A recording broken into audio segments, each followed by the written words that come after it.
Okay, so Tracy's giving me shit for good reason. I decided today, and by the way, this is the Enough Already podcast for those who are just listening to the show, where all fine podcasts are sold. You're not going to understand what I'm about to get into. But, there was a while there when we were doing the show where I was recording in, it looked like a closet. Right, Tracy? It looked like it's a hostage video. Yes. And today, it's a beautiful day here in central Indiana. I decided to set up outside, and now I've got some kind of weird shadow going on because I've got an awning over me, and you can see my vinyl siding in my storage shed. And there's a giant crack of blue sky right behind you that's splitting the screen. Right. It has to be driving someone like you, who is usually someone who cares about the background and how everything, because you've got a Hollywood background, but knowing you wouldn't need a Hollywood background to care about this stuff. It's probably driving you crazy. I don't care. If you want to represent yourself like that, that's fine. It'll go over huge with the Amish demographic. So it looks like you're at a barn raising. Listen, I have to tell you something. You opened my eyes to a lot of things, Tracy L. Connors.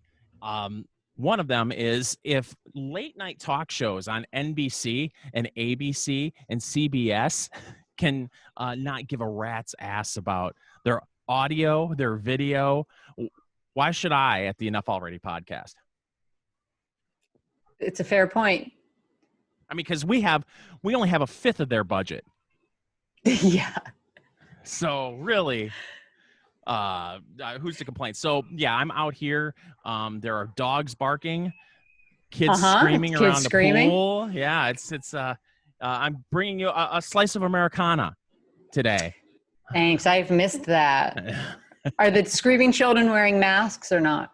No, and here's what's funny, Tracy, is I'm in a neighborhood that has a homeowners association, and normally these little above ground pools that people like to put, they go to the Walmarts and the Targets and the Walmarts, and they buy these above ground pools. They're the homeowners association, the stormtroopers drive through in their white vans waiting to sign little fake tickets on people and threaten legal action if they have these pools. Well, the coronavirus has made it to where the homeowners association is like, oh, okay, go ahead, have your little pool. So they're like these little pools everywhere, instead of going to the neighborhood pool, which I'm shocked that the neighborhood pool is open. Tracy. Is it? Yes, it's open, and they opened Memorial Day weekend, which was really surprising. Are the public pools in Pennsylvania open at this point? It seems like there's no uniformity to it. So the pool in my apartment complex is open. And what they've done is they've taken this, only half of the chaises are out on the porch, on the patio deck. And there's a big black X that they taped to the ground of where the chair is supposed to be. Right. And then I saw my governor, who's oh so helpful, tweeted out an infographic about how I'm supposed to be preparing to go to the pool. I'm supposed to wear a mask while I'm laying in my chaise 6 feet away from my neighbor. I'm supposed to bring antibacterial stuff with me and hose down everything I touch. Then he was kind enough to let me know that I don't need to wear my mask into the pool and that I shouldn't cough or spit near anybody. Oh, I know that you love as a lady to be around spitting by the pool, like all fine ladies do. Do they have some sort of video that they put together on instructions on how to use the public pools? Do not put your mask on and go underwater in the pool, and then they'll spend like $100,000 putting that video together of your money. Yeah. Well, they did make clear. No, it's just a nice infographic that they probably paid a couple grand for. Let's be honest. Okay. Yeah. That just says you don't need to wear your mask into the pool. Oh, okay. That's all. Probably because they could have gotten sued if some idiot wore their mask in the pool and then drowned. Right. Well, not if they had someone on it as a bodyguard like Joe Biden. Maybe Corn Pop would think about jumping into the pool wearing a mask. Well, speaking of Biden, I saw a headline today. So there's a website called the Keystone Report. Okay. And it's basically the Drudge for Pennsylvania. I think every state kind of has something like that. Mm-hmm. So I was looking on there today to see if there was anything worth talking about. And there's a headline that Joe Biden was in Pennsylvania today. Yeah, the little event.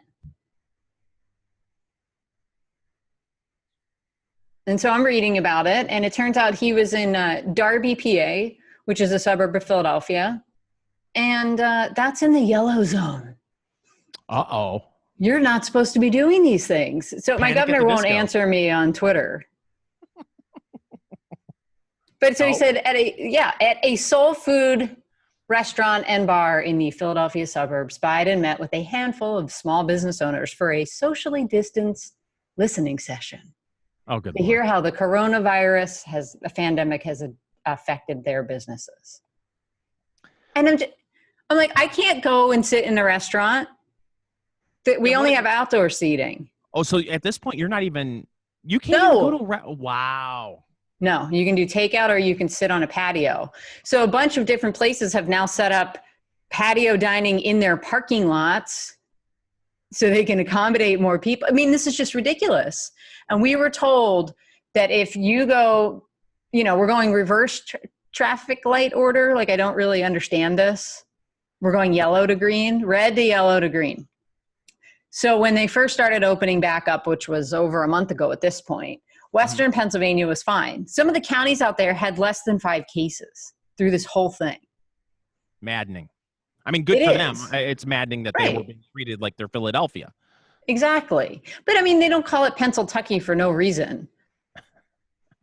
It's true. We've got a lot of farmland and a lot of wide open spaces. So there aren't heavy population centers except for Philadelphia and Pittsburgh and some other small cities throughout. But so those guys went yellow first. And the deal was, if you can be, after 2 weeks of in the yellow, if we don't see this uptick in cases, then you go green. Well, my county went yellow 2 weeks ago. So we're all sitting thinking, okay, we go green on the 19th of the month, which is or the 18th with this Friday. I don't know why all opens up on Friday, but no, he's decided without, as far as I can tell, without explaining why, that we're not. Some of the counties that went yellow get to go. So it's like Philadelphia and the suburban counties around there. We're just going to stay yellow with no update. No, here's when we think you're going to open. Here's why we're keeping you closed. Could it be that we're allowing all these protests to go on all over the place? Yeah, that's the thing that's so maddening. I mean, you have seen protests in your hometown. You've participated in them where people, I mean, to be fair, many of the people walking are wearing masks, but not everyone. And not clearly social distancing is not a priority at these protests. No, and the governor participated in one. And his rules that he keeps tweeting out with these handy little graphics. Like, just so everybody knows, even if you're in the green, and he puts a green dot next to it, like we're all 2-year-olds.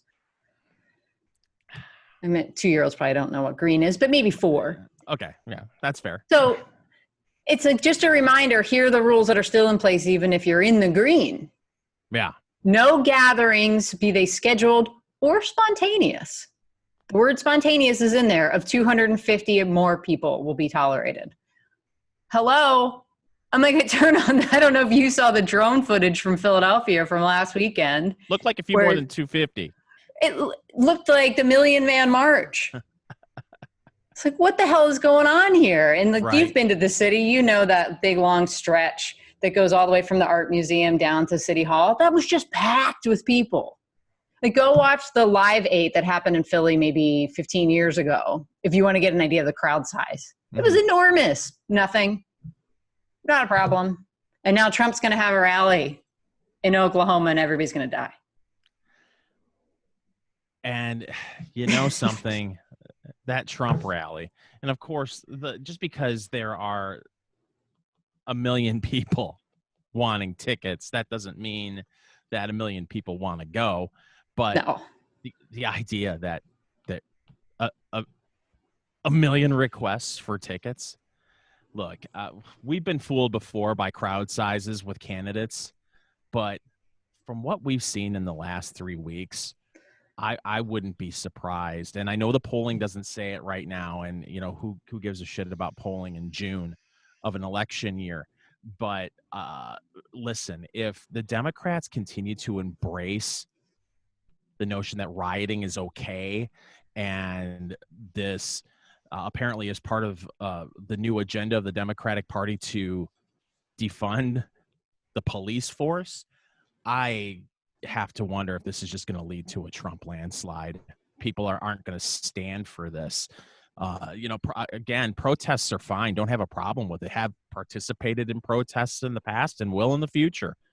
You lose me when you break windows, you destroy businesses, and you break 2x4s over old ladies' heads. That's where I draw the line. And you're seeing people from the Biden campaign contributing to get basically rioters bailed out of jail. And the campaign ads write themselves, Tracy. Well, I mean, you don't have to really even add anything. It's just about, as they would call it, doctoring video and deceptively editing these things together. Yeah. Like the crazy shit that's happening in Seattle right now. Just follow Andy No on Twitter to see some of the Chaz, the autonomous. My future principality. I'm taking that bitch over. Are you really? I'm kind of jealous. I wish there was an autonomous zone here. Do you know how quickly I would be the queen over there? I did register queensofanarchy.com, just so you know. Well, yes, we're thinking of my future. But I wanted to talk about the Trump rally for a second, too. Oh, okay, sure. While we're still on there. Yes. Well, I'm just thinking, 1 million tickets. And I know that I saw some lefties kind of encouraging people to sign up for the tickets. But that's fine. They'll just get spammed by the Trump campaign with text messages. Right. But to your point, it's like people have been locked up in their houses for months. This is like, remember when baseball went on strike and like hockey went on strike and then all of a sudden they're back? Yeah. Trump hasn't done a rally since, I want to say it was March the 3rd or something, like the first week of March. This is his big comeback. This is like when Louis C.K. went back on tour after they tried to cancel him. This is huge. Like if I lived anywhere near Oklahoma, I'd probably try to go just because it's going to be off the chain. And then I saw, I think it was Rob Reiner's like, oh, Trump wants his supporters to die. And so, well, how stupid is that? He needs them to vote for him, you stupid shit. Well, yes, he wants them all to die. It is Rob Reiner. Right. But still, like, just think about that a little bit. Just for a second here, Rob. Look, well, you brought up canceling. We got a bunch of big news over here at the Enough Already podcast. But let's get to the first big news, which is you came up with something that is going to be really fun as we're moving forward into 2020. Can you tell the folks? Bill O'Reilly calls them the folks. Can you tell the folks about what you came up with and what we're doing at EnoughAlready.media? Sure. I've been kind of thinking about how we're living through some modern version of the French Revolution mixed with a little bit of the Chinese Cultural Revolution and the PC-ness of the 90s, and it's just escalated. And we've got Wokeback Mountain that always seems to be getting taller and taller. And so I've always, thinking for a phrase kind of like virtue signaling, which became what everybody uses to now describe this. But how do you term what's going on social media where people are getting canceled, shows are getting yanked, the Gone with the Wind is now coming back to HBO Plus or wherever the hell it was, but it has to have some did it go to re-education disclaimer. Camp? Yes, it's going to have some context and an explainer. It's going to be like Vox is getting into the explainer business for films that are from a different time period. Yeah, period pieces. So what could you call this thing? Like, what is happening? What are these people walking into or getting annihilated by? Twitter mob isn't good enough, the social media mob, whatever. And then it dawned on me, fingers. The Guiltotine. They are getting virtually murdered by the Guiltotine. Off with their heads. So I quick ran to Twitter, because you and I have come up with things that we think this is so clever before, but then somebody's already done it. So I just type it into Twitter. It's only changing one letter in the word guillotine. Mm-hmm. No, not a single tweet with that word. So I hopped on a GoDaddy and I ordered myself up theguiltotine.com, and now I have it redirecting over to enough already. So I spent the last day and a half in my free time trying to remember everybody that's gotten canceled. Mm-hmm. And I've collected tweets that show all that. And then I built a little Twitter account, the Guiltotine. And now I've retweeted all those tweets from the past. This goes back all the way to 2013. The earliest story I found was everybody's favorite story of Justine Sacco. She's the PR executive that got fired when she tweeted something, getting on a plane to Africa, hope I don't get AIDS, just kidding, I'm white, and then turned her phone off. Oh. Do you remember that? You get bombarded with so many of these stories, Tracy. It's hard to remember. But now that you mention it, yes, I do remember that. And she turned her phone off. And then by the time she landed, like Twitter has Justine landed yet trending. And she had a couple hundred followers. I think it was mostly her friend group. But she was the first victim of the Guiltotine. It took her career. And I know that one because there's a really good book by John Ronson, who I always want to call Ron Johnson or Don Johnson.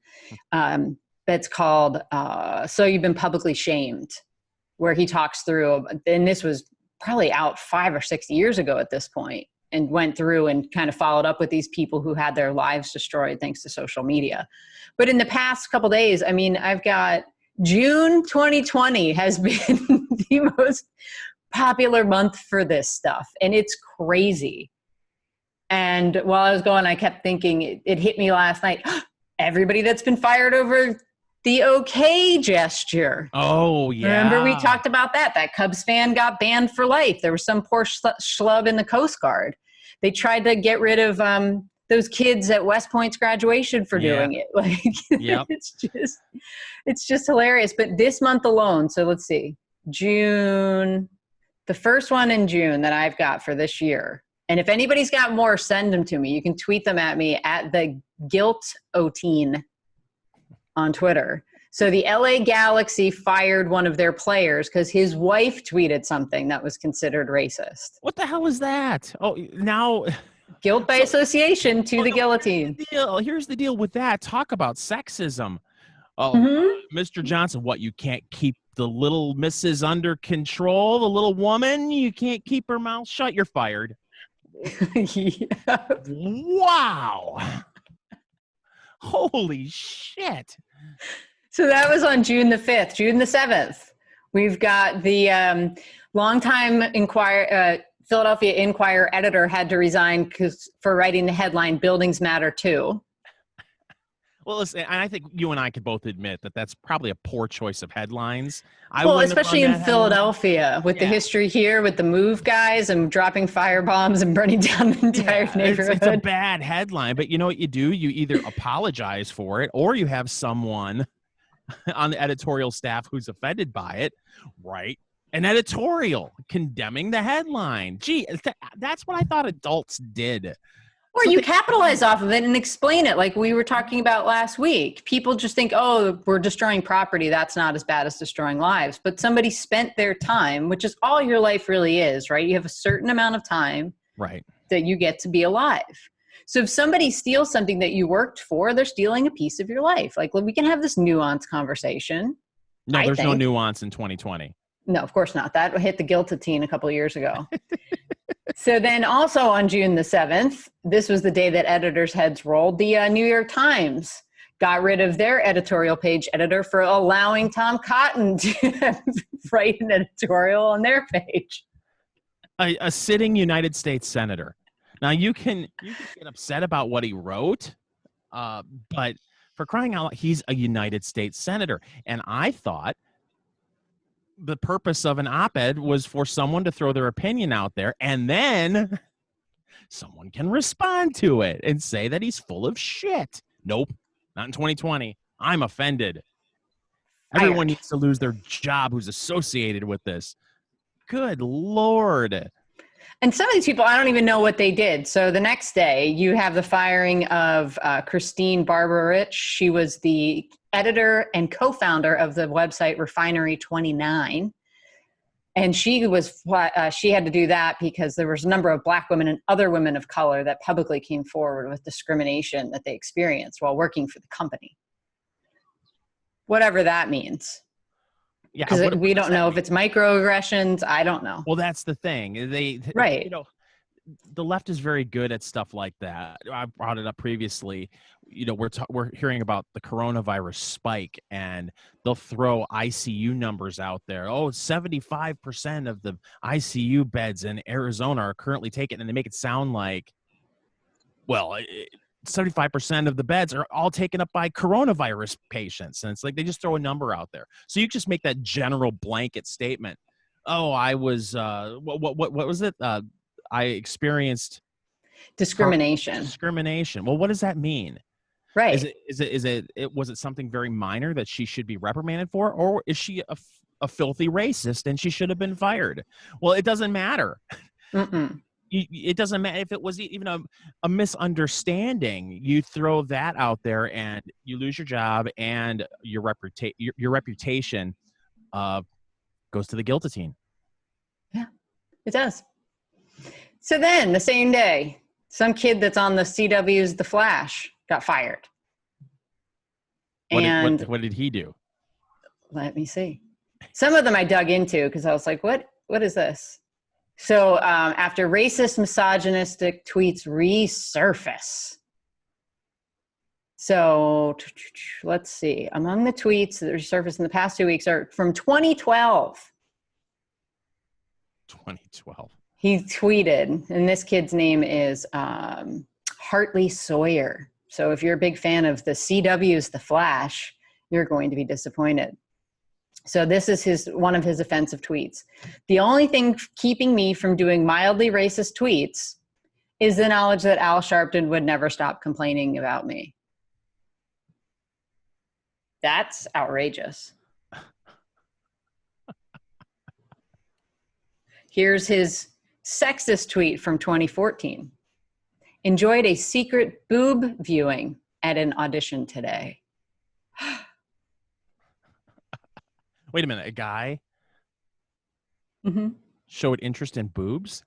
Mm-hmm. Okay, it's one thing if he had a peep show, like he was, if it was Porky's, for all of you over the age of 50 who remember Porky's. But if he's just sitting in a room and a woman disrobes, what we're supposed to pretend that didn't happen? He didn't name names, did he? Did he name names? Then that's a problem. What the hell? You know what that is, Tracy? That's toxic masculinity right there.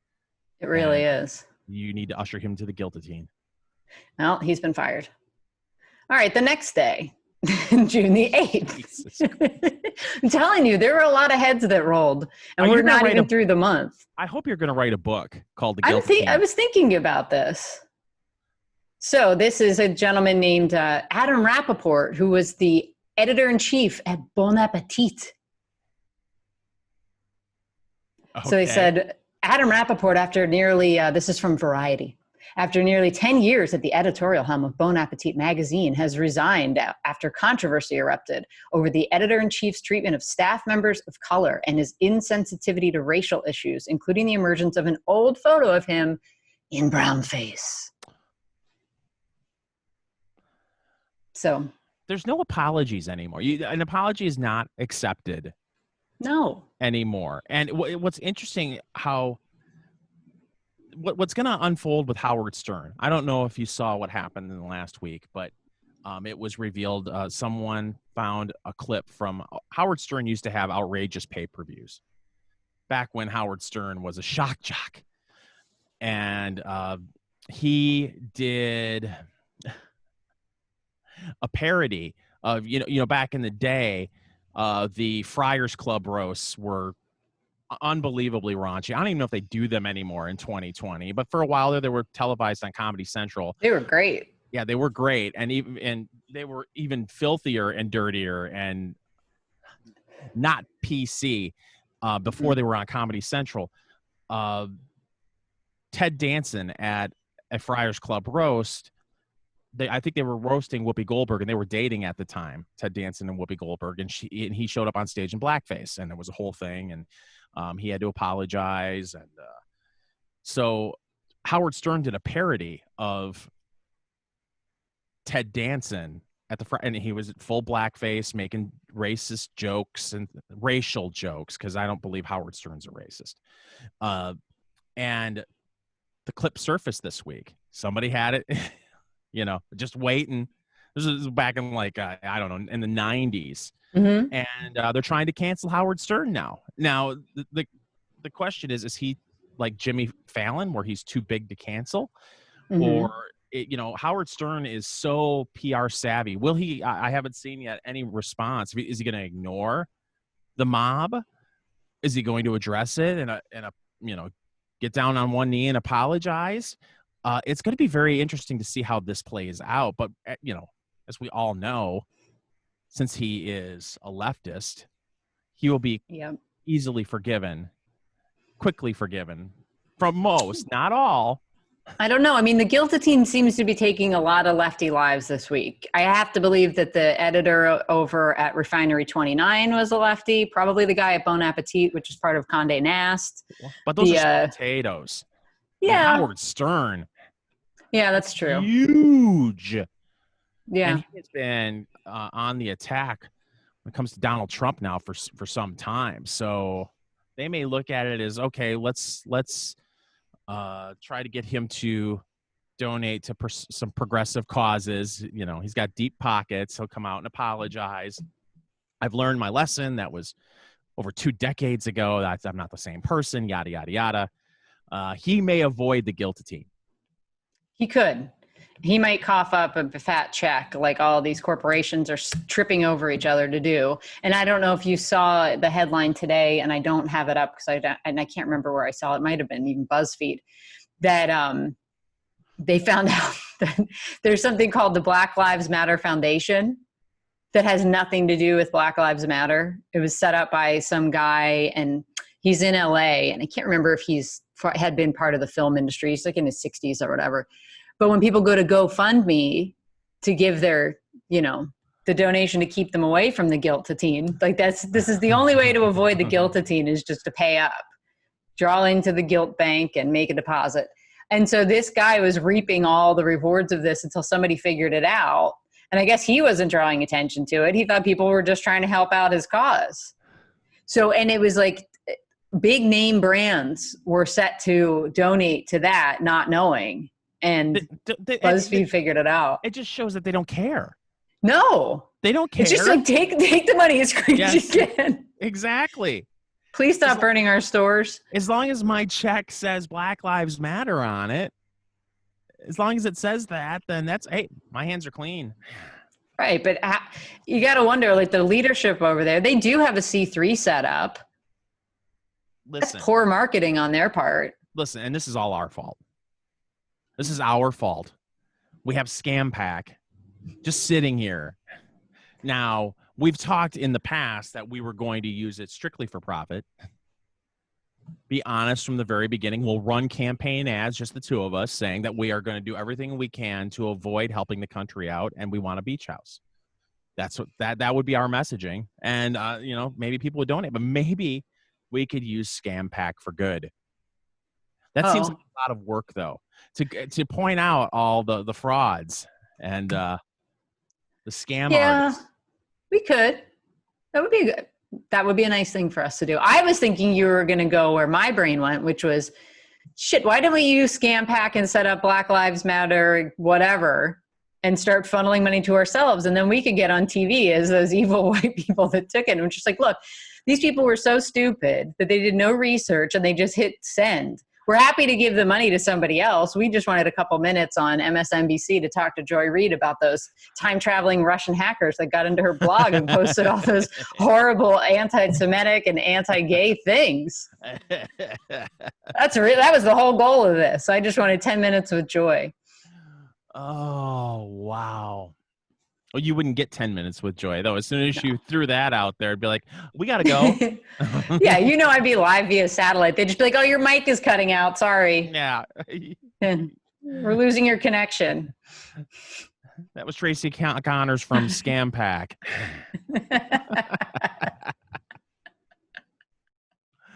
Oh, Oh, good Oh Lord. man. So apparently has Jimmy Kimmel been forgiven? I Or believe Jimmy so. Fallon, excuse me, not Jimmy Fallon. Kimmel. Yeah. Has Jimmy No, Fallon Kimmel been? did blackface too. Oh, that's right. So did Sarah Silverman. I mean, I, you got to be really low on material to reach into that well. I mean, seriously. well, this is Uh, also years ago.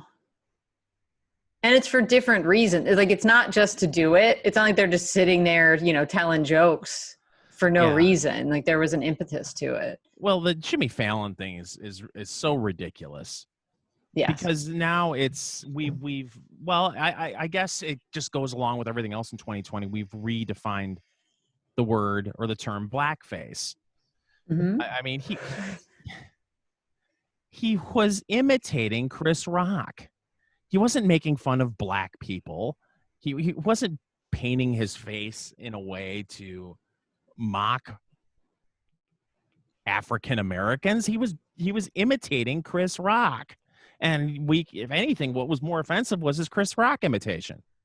That's what was offensive. You know who's been quiet about the whole thing is Chris Rock. I haven't heard Interesting. anything. I haven't heard anything from the Chris Rock camp, and you would think you'd hear something, My guess but is he no, doesn't care. probably not. Most of I mean, there's a woke contingent of the stand-up world, but they're the unsuccessful ones. Yeah. It seems like everybody that's got any success is not afraid of the mob, and they're not afraid to defend their fellow comedians who get cross that line sometimes. Well, did you hear the Dave Chappelle 3-minute bit he did on Michael Richards and his whole I don't think that I meltdown? have. It's pretty funny. I think it's the Comedy Store, and I think Okay. that's where Michael Richards had his meltdown. Kramer from Mm-hmm. Seinfeld when he started yelling the N-word like crazy at people, and Yeah. Chappelle, and I'm paraphrasing, and I'm not trying to do his material because you can't, it won't do it justice. But basically, he said, there's a 20% of me that is black who is offended, but then there's the 80% of me that's a comedian who's looking at him going, "Oh, don't let it get you down, Kramer. You'll get him next time." And it's like, wow, you look at Chris Rock, and if you sit back and think about it, he's in a no-win situation. It's probably best just to not say anything and hope it all goes away, because if you come out and defend your friend, and I'm Yeah. assuming that they're friends, both Saturday Night Live alums. I mean, obviously, Fallon was on later than Chris Rock was, but I'm sure that they worked from time to time on the show, and and from everything I've heard, while Jimmy Fallon is considered like a partier, he's supposedly one of the nicest guys in show business, and you could tell on the show he's like a genuinely nice guy. So if you come out and defend him, then you get criticized. If you come out and bury him, then you're criticized. So there's really, Chris Rock's in a no-win situation. So maybe it is best that he just keeps quiet. Well, like we said, the Guiltotine has been very busy. He probably figures they'll just move along. The Right? crowd needs to see the blood. So, I mean, in just today, we canceled Aunt Jemima. And She's Uncle gone. Ben. Oh, Uncle Ben got it too? Yes, I believe. Oh, I Uncle missed that. Ben. Well, he's getting added to the list. Yeah, I believe Uncle Ben got it. Aunt Jemima got it. I go back to the Gone with the Wind situation, and I have friends, people of color, who are my friends, and I got to tell you, every time we would get together and have some drinks, the subject of Gone with the Wind would come up, and they'd be like, "Son of a bitch, that damn Gone with the Wind! Somebody needs to do something about that." And finally, it took the fine folks over at Family Video streaming service. Who was it, HBO? I think it was HBO. HBO said, enough of this. We have to do something. And as you said, they sent Gone with the Wind to the re-education camp. And now we're going to have some sort of explanation. And it's been re-educated. And so we will have a kinder, gentler Gone with the Wind now. And I, for one, am grateful. And I'm sure this is going to be the thing that will bring white America and black America closer together. And I applaud you, HBO. Thank you. God bless you. It's fucking ridiculous. What kind of crazy ass world we're living in. Going back, what was it, 2 weeks ago or last week, where Webster's is going to redefine the definition of the word racism? Mm-hmm. I'm telling you, the Guiltotine is a big deterrent. You better change your ways. Like I've got the Guiltotine watching a thread now on Twitter. Let me see what it was. It was some chick that I think has been on the rampage, digging into people and kind of saying, look here, this person should get fired or that person should get fired. Did you call her a chick? Yes. How dare you? Come for me.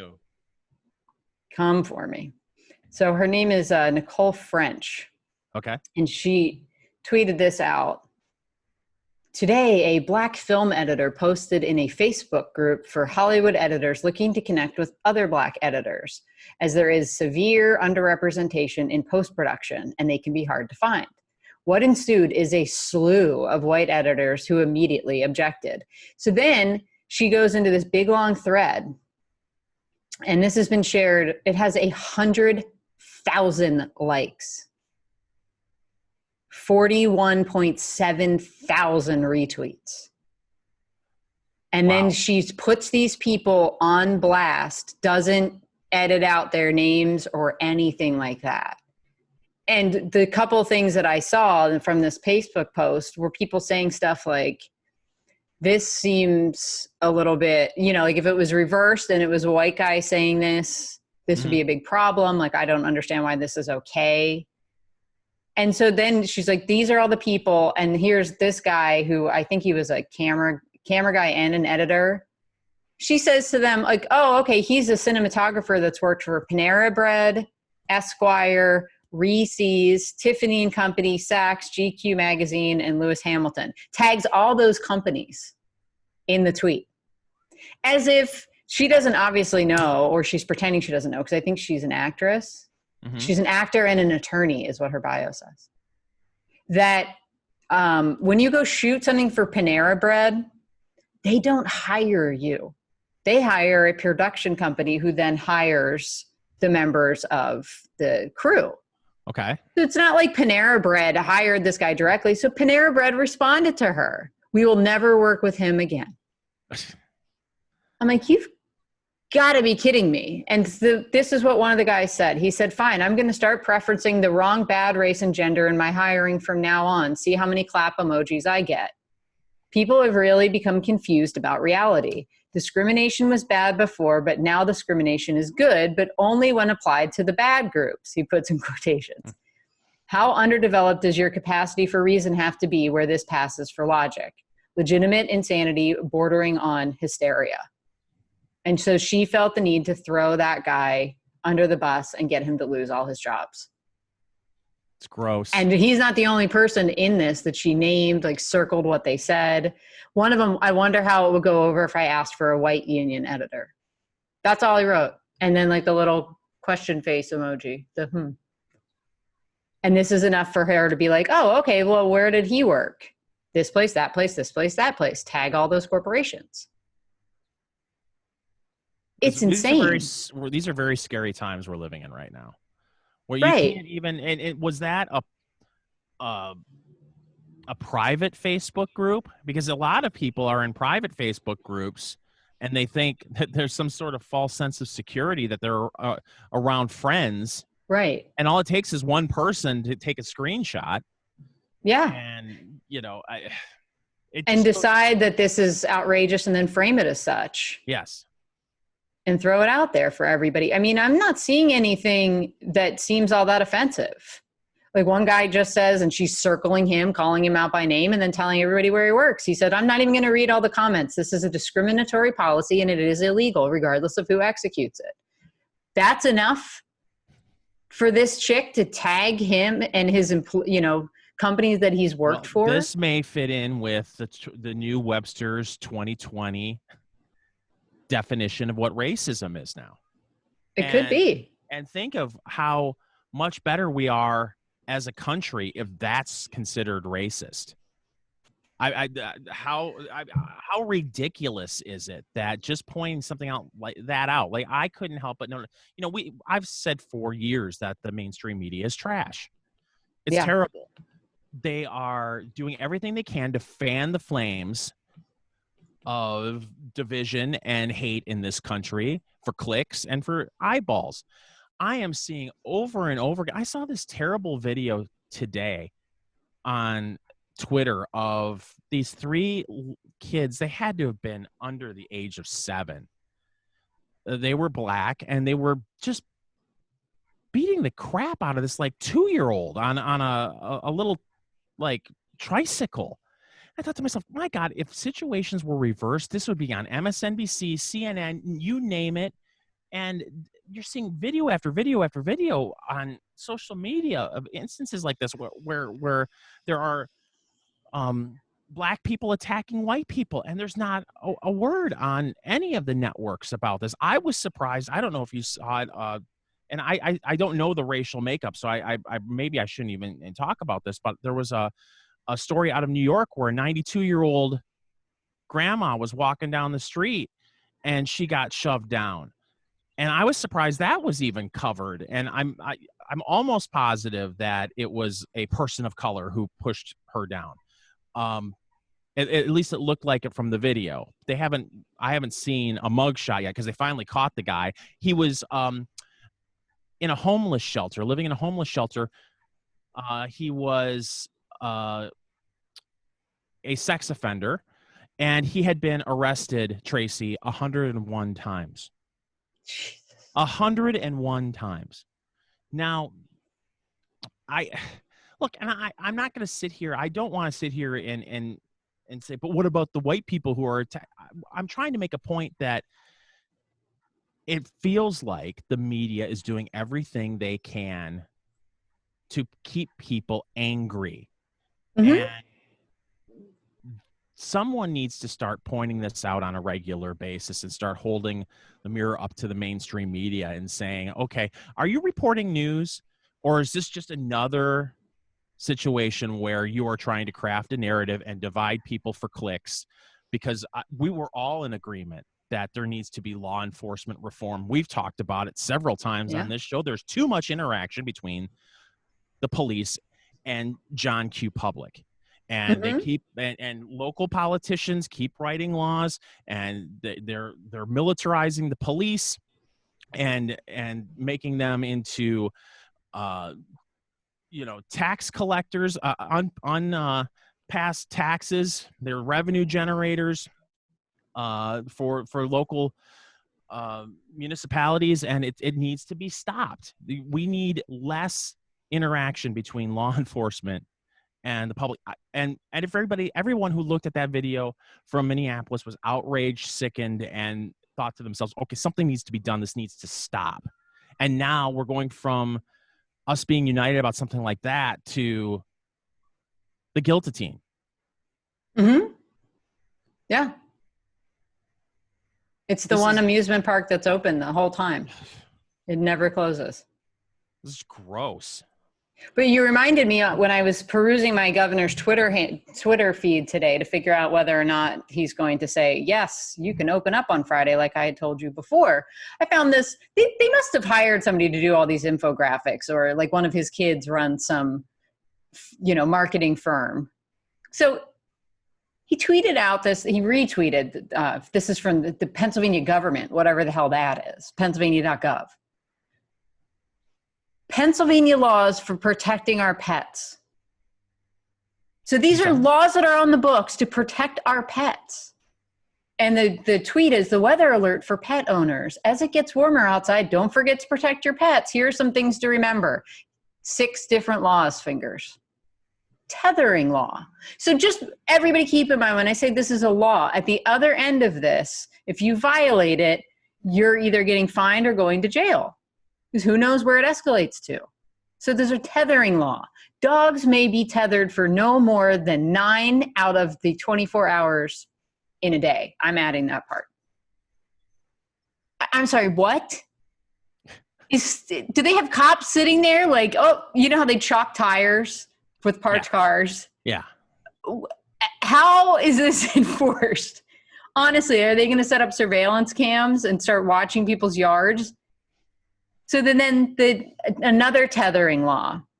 The tether that you put your dog on, also called a leash, must be 3 times the length of the dog, or 10 feet, whichever is longer. Again, are there going to be cops out there running around with a measuring tape? Well, that's the problem, is that if you have a police officer that gets off on having this much power over the public and he or she has some free time, that's what they'll do. There are too many goddamn laws. And honestly, as we've seen in society, who are they going to go after first? They're going to go after black people. That's what they do. I mean, Ferguson was a complete disgrace.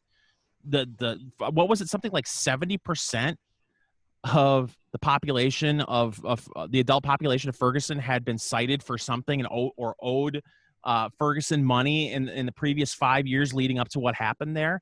It's gross, and it goes along with what we've been saying. There needs to be reform.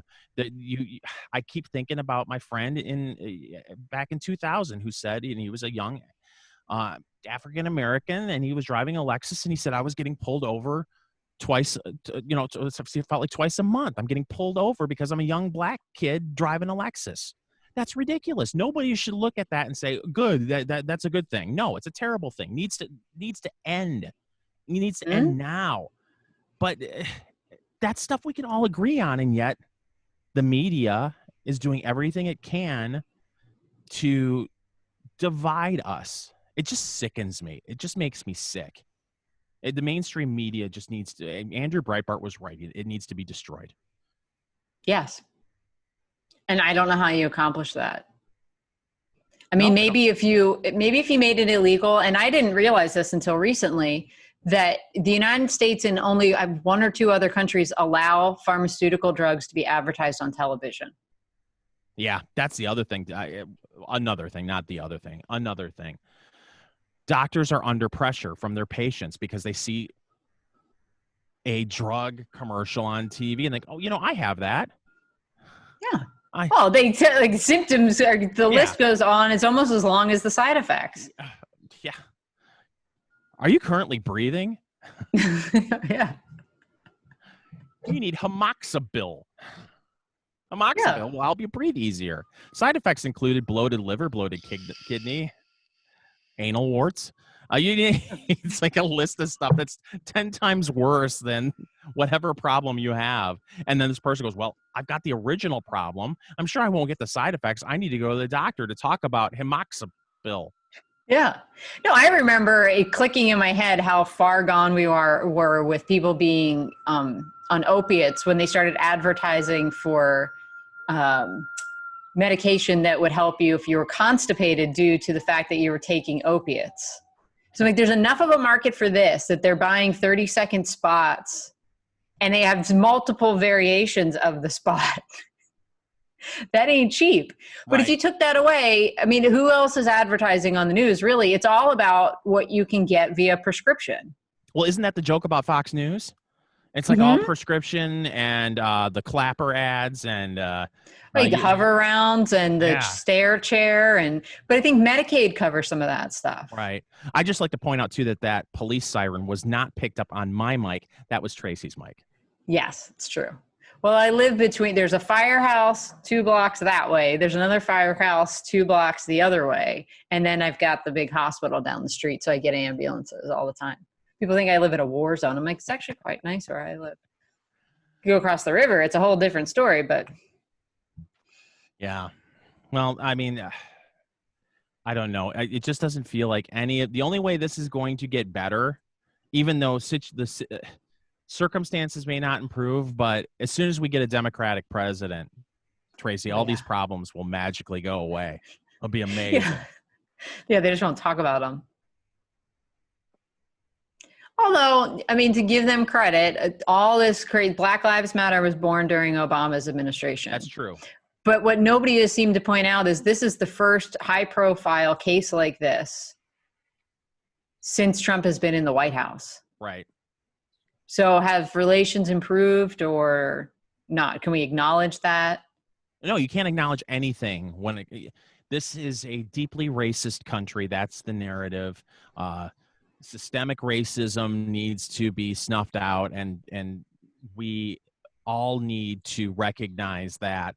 And again, man, I'm telling you, I'm seeing interesting things, and I haven't read enough about what the Camden Police Department did in New Jersey. But there was some reform there. If you're seeing cities throughout the country that have done something and things have changed, then we need to gravitate to that and figure out how we can change the relationship between the African American community and law enforcement. You're hearing Democrats call for nationalizing all law enforcement, which that'll be wonderful. That's a great idea. That'll solve everything. Mm-hmm. You have a problem with your police force in your local area, instead of going and demanding that the police chief be fired, they just go, sorry, going to talk to somebody in Washington. Okay. Yeah. That's fantastic. You just made everyone's life that much simpler. No, Democrats, they need to have control, and the solution to everything is nationalizing it. And so you want Donald Trump to be in charge of the police? That's what you want? That's what they're saying. Wow. Okay. Yeah, but nobody out there on the right is framing it that way. The right, and they should. Cowardice in a lot of this. Yes. The bending over backwards to virtue signal, to try to outdo each other on social media, saying, I'm not racist. I'm not racist. See, I changed my avatar on social media for the day. I'm not racist. Seriously,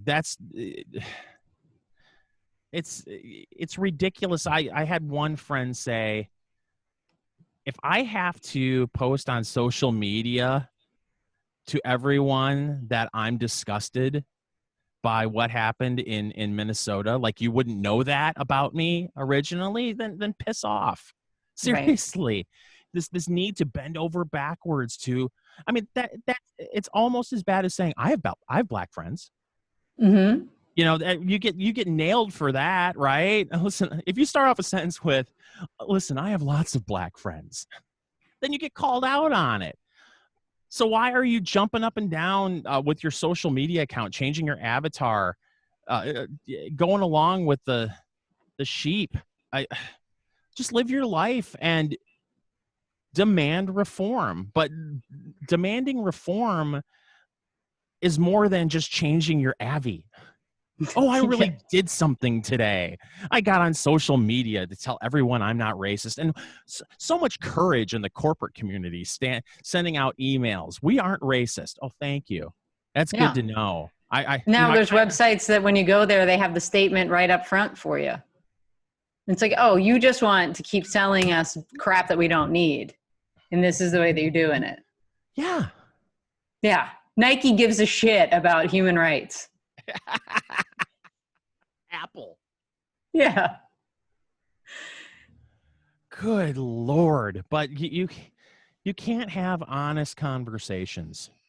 Like certain things I've said in this podcast today, you could take 10 seconds out of it and frame it in a way that makes me sound like I am a follower of David Duke.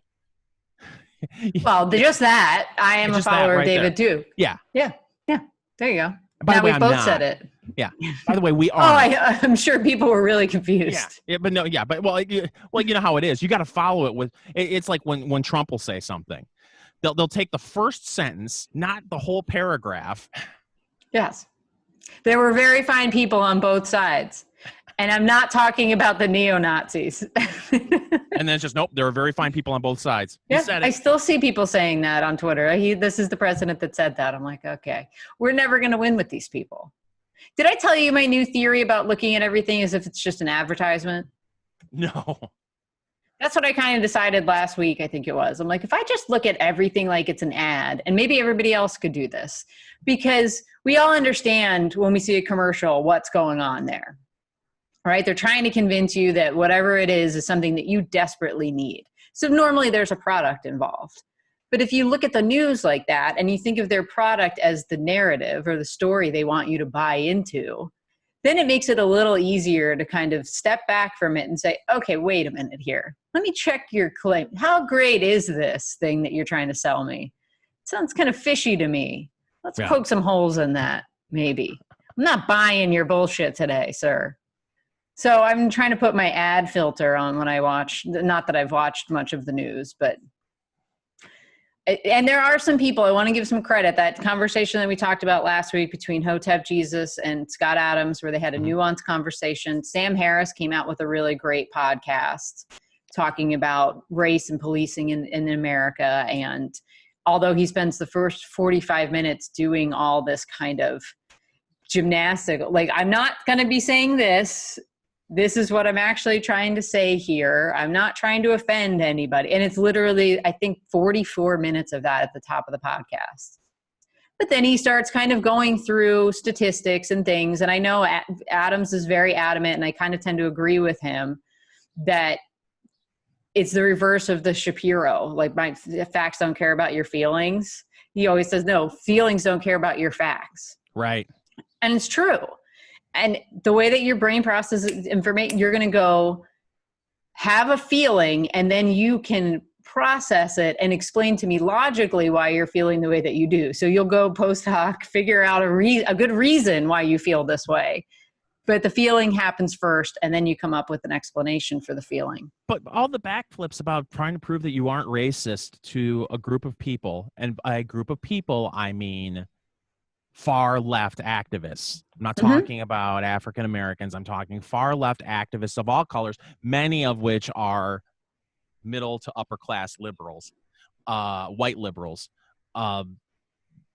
who it doesn't matter if you change your Abby. It doesn't matter if you have never said a racist word in public or private. If you are to the right of Nancy Pelosi and you don't vote straight Democratic ticket or Green Party, you're a racist. You have to be a racist, and you speak in dog whistle, and you are a bigot, and we all know you're a bigot. So you can try to bend over backwards. You could waste your time and your life trying to prove to these people that you aren't a racist, but it doesn't matter because they're always going to think you're a racist. So why go through the effort? Because he's a lefty. Oh, I understand. And it's trying to, right. I'm talking about the people on the right that are bending over backwards and not pushing back on some of these narratives. You are just, I guess you're just trying to buy yourself some temporary street cred. But well, it's incredibly unhelpful, right, to the communities that are impacted, to lie to them and let them believe this nonsense. Like, I don't know if you saw the clips of the rally that happened in New York City for Black Trans Lives Matter. And it looked like 50,000, 60,000 people out in the street.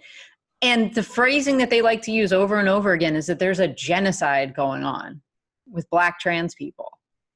And I heard another great podcast Tim Dillon's had on Katie Herzog, who used to work at an outlet called The Stranger that was out of Seattle. She's a lefty. She's a lesbian. And I've read her pieces before. She's the one that took apart Elizabeth Warren for agreeing to that little trans kid's question about a Secretary of Education. Yeah. Do you remember that? And she's like, oh, yeah, I'll have you screen them. So she was on Tim Dillon's podcast this week, and she talked about this, that she dug into the stats on it. And there was something like 25 Black trans women were murdered last year. And she's like, if you dig into it, it's like almost the same as a lot of it was sex work related. So she's saying that they're prostituting themselves or whatever. And that whole group of people has a higher rate of being victims of homicide than just about any other group in the country. But there's nothing unique about this. They're not being hunted down, and that's the story that's told. But that's not the narrative. The narrative is right. that they're being hunted for sport.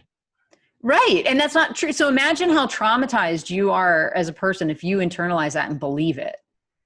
And meeting some of the people that I met when I was at the local protest here, I can see that they've internalized this trauma and they believe that it's true. Yeah. And what is that doing to them? Psychologically, that's terrible. Well, and just like, what we talked about earlier, when we can all agree on something, I think it has to be terrible if you are a young black male and you're walking through a mall in a predominantly white community and feel like you're being watched just because of the color of your skin. And we have to acknowledge that that's wrong and it needs to Mm-hmm. stop. And police need to not treat a young black male in a mall differently than they would a young white female walking through the mall. It's not right. And the young white female is probably more likely to shoplift anyway. Right? I know adult women that still shoplift. I'm like, what the hell is wrong with people? Yeah. Well, I mean, what's her name? Winona Ryder, for crying out loud. Yeah, that's right. You can't afford to buy something? No, it's a compulsion thing, and you get a little rush out of it. Yeah. Yeah, there was a Family Guy episode where Lois Griffin was shoplifting, and she would get such a rush out of it. She would run into her car and you'd look at the back of her car, and it's filled with stolen goods, and she's smoking a cigarette, and then she puts it out on her arm. Like, oh, what a rush. I'm feeling something. Mm-hmm. I wish we could have an honest conversation about race in this country, but we can't. Like, people like me need to shut up. We just need to sit back. I mean, Kevin Bacon, that's the celebrities that are coming out of the woodwork and are making these. I as a old white male, I need to just shut up. And no, you really don't. What you should be doing is saying the things that we're saying today. Mm-hmm. Not just, oh no, I need to shut up and just listen. Why wouldn't you lend your voice to this discussion and talk about the things that you agree with instead of just, oh, I can't even speak. I can't even speak. That's not helpful. Not at all. No. But and maybe again, what are we looking for here? Are we looking for a way to bring everyone together and to move forward as a country? Or is this just a wedge issue to try to get one party to have more political power? That's the one, Fingers. We're going to nationalize the cops. Good Lord. Good Lord. Honestly, who outside of Congress thinks that's a good idea? You've got. I guess that's their answer, because they don't want to look weak on law enforcement, because much of their base is saying we don't need cops. Screw cops. Screw the police force. Well, they know that that's a lose. They're going to get crushed in November if the messaging from the Democratic Party, at least their base, over and over again at town halls, is we need to defund the police department. We need to get rid of police. They're going to get crushed in November. Crushed. Well, they can avoid town halls and campaign events if they pull this whole, the virus is too dangerous. Yeah, right. They can do that, but the base is going to demand it. So if the Democrats can come back and say, well, listen, we just want to nationalize it and we'll be in control of it. And so it'll be okay. Even though the mayor of Minneapolis was a Democrat, the governor of Minnesota is a Democrat. So somehow the national Democrats are going to do a much better job with law enforcement than the mayor of Minnesota or Minneapolis and the governor of Minnesota. That's the message. The federal government that botched the entire response to the virus is going to be really good at policing. Couldn't even put a website together for Obamacare. Right. They're going to respond to a breaking and entering in your house. The federal law enforcement office. Okay, sure, Jan. Absolutely, that's what's going to happen. So that's their only. That has to be their messaging in 2020, because they can't go along with the whole defund. No, we'll just take it over. Mm-hmm. We're not weak. We're not weak on crime and law and order. We want to take it over. We're going to make it better. Okay. I mean, that's the only way they can pivot, right? I mean, they can't go along with, oh, we're just going to defund police departments across the country. You're gonna get smoked. You're gonna get killed in November if that's your messaging. We'll see. I guess we'll get a little preview for that because AOC's primary is next week. I believe it's June the 23rd is the primary in New York. And she's up against a woman who was a CNBC commentator for years. And she's way more of like what you would call the blue dog type Democrat who's been hammering the hell out of her because she's dodged a debate. Of course she did. But this will be the thing, like do the sane part of that party that however small of a percentage we think that is, do they remain? Or is it going to be and don't think that Pelosi and the rest of those guys and Biden aren't watching that very closely to see which way that goes. You're talking about the Bronx. So that'll be a good indicator for them, whether maybe they go full on to fund the police. They're just going to have something with the same exact function and call it. I think they should call it the Committee for Public Safety. Like we're just going full French Revolution. Just let them go roving bands, taking people to the Guiltotine, and we're done with it. This would be so much more fun to watch if it weren't our country. If you just treat it like a TV show. Well, it is a TV show. Yeah, in a lot of ways it is. I mean,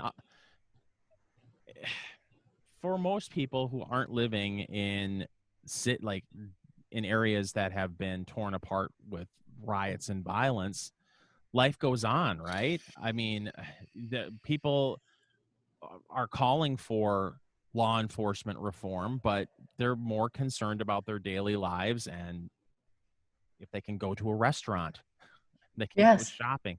So this is gonna be something. And again, you have to wonder how this plays out in November when you have a candidate on the Democratic side who struggles putting 6 sentences together. I gotta believe they're going to do everything they can to avoid him debating Trump. If the polling shows that he's ahead, oh my goodness, there aren't going to be any debates. He'll listen. I'm not even going to dignify Orange Man Bad and debate him. I don't even want to be in the same room with Orange Man Bad. I don't know that he can get away with it. I don't. He's ahead in the polls. I think he could. You think the networks will allow it to go on? Oh, absolutely. Oh, you really think in your heart of hearts CNN and MSNBC think, oh, Joe Biden is up to the task and he can debate Donald Trump? Well, I think if he does that, what Trump will do is just go back to doing daily press conferences himself. Yeah. So I'm excited to see the rally. I mean, like, I don't tune into those anymore, but my God, he's back. This is going to be hilarious. Yeah. Yes. Come on.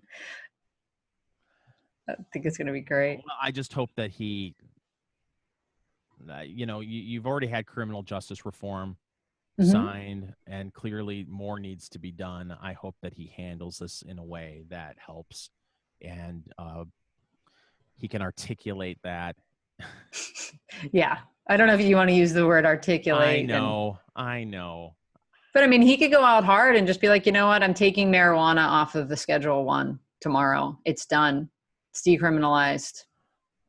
Everybody that's in jail and in any federal jail is released. I think all governors should release nonviolent drug offenders. And we should get rid of any law that's on the books that doesn't have a victim. Right? Yeah. There's tons of victimless crimes. Yeah. So you got to really think. Like, I would love him to use more libertarian language. Like, is it really worth putting somebody in a cage if they had their dog tethered for more than 9 hours in a 24-hour period? See, and how does anyone think that's? Listen, I think again, we can all agree that we should be kind to animals. For the most part, yes, all of us can agree to that. You would think. Yeah. But now we're going to have. These laws seem to be sponsored by Karen, like all of them. Yeah. And how many of them are there? I mean, these are just the ones that were brought to my attention today. I mean, and I'm thinking we've had silly things like this for years, where you'd have police breaking up kids' lemonade stands. Mm-hmm. and just ridiculous thing. Well, you don't have a permit, you don't have a license. Okay, wow. Thank God we have. If only we had federal police that were in charge of letting Right. cans. Madness. Well, It is we're madness. an hour and 10 minutes in, Tracy. I know. I think it's about time to wrap it, but I wanted to thank the few people that started following us over on Locals. Oh, I'm thank going to you. start building that out. Yeah, and fingers maybe one day you'll get in there. Yeah, I got to check that out. I haven't checked it out. I've been a busy man. I know you have. Are you going to Tracy. tell everybody what's going on? Well, I have big news. As Tracy knows, I'm a part of 62 podcasts. Our good friend Cameron Gray labeled me the king of small media. Well, one of the podcasts that I'm a part of is called Eat, Drink, Smoke, and it's hosted by Tony Katz, and I produced that show for a long time, and I weigh in when he asks me to. It's a cigar podcast, and we talk about liquor. We do reviews of cigars. We do bourbon reviews. We do food reviews, and then we also talk a little politics and pop culture. Out of nowhere, and this is amazing news. We were picked up, and we are now going to be a nationally syndicated radio show. Radio America picked up Eat, Drink, Smoke, and you'll be able to hear the Eat, Drink, Smoke radio show on a radio station near you. It's going to debut the last weekend in June. It will be a weekend show, 2 hours long. So far, the only station that I'm aware of, and there are going to be many stations that are going to carry this. But if you're in Indianapolis, WIBC 93, WIBC in Indianapolis, it'll be on Saturdays from 3 to 5 p.m. Eastern. You can catch us there. But this is exciting news. We're going to have the Eat, Drink, Smoke radio show on radio stations all over the country via the Radio America radio network. So that's my big news. That's awesome. Congratulations, Fingers. Thank you. 11 years in the making. There you go. So, and this won't affect this show. I'll still do this with Tracy, and I'm still on weekends on Wham Talk 1600 AM, 92.7 FM. I host the Snark Factor radio program. That won't change. So, but you'll be able to hear me for 2 hours on some radio station in your area. I don't know yet because this all happened so fast. It went from we were contacted on a Tuesday and on a Friday we were signed. So it's all very exciting. So when I find out more about our affiliates, I will pass them on to everyone here who listens to enough already. Excellent. So, well, if that's it, you listen, follow the new Twitter account. What's the Twitter handle again, Tracy? The Guiltotine. You already have quite a few followers for just starting out, right? Well, it was an old account of mine. Oh, it was. Okay. Yeah. If you'll see it, it was born in like 2010. So I had an account that I used when I was working in the film world that was separate, like non-political kind of stuff. Okay. And so I was in there today and I'm like, oh, I'll switch this one over. And looking at I cleaned out almost all the followers of it. Uh-huh. But then I found out that Yoko Ono was following that account. So I'm like, I got to leave Yoko. Right. And now I was trying to think of all the social justice kind of accounts that I should start following with that to track, potential sacrifices to the Guiltotine. And I got to stay on top of that whole world. Oh, this is going to be fun. And a perfect year to start this going into the November election. So check that out. And you can, of course, follow Tracy on Twitter at Tracy L. Connors. Follow me on Twitter at Fingers Malloy. Catch the Enough Already podcast on Facebook, facebook.com/Enough Already Radio. And, of course, our website, which has changed to enoughalready.media. You can find us over there. Am I forgetting anything, Tracy? Nope. Except Locals is enoughalready.locals.com. So check us out over on Locals as well. Okay, well, she's Tracy. I'm Fingers. Thanks for watching us if you're seeing us on YouTube or BitChute. And we will be back soon with an all-new Enough Already.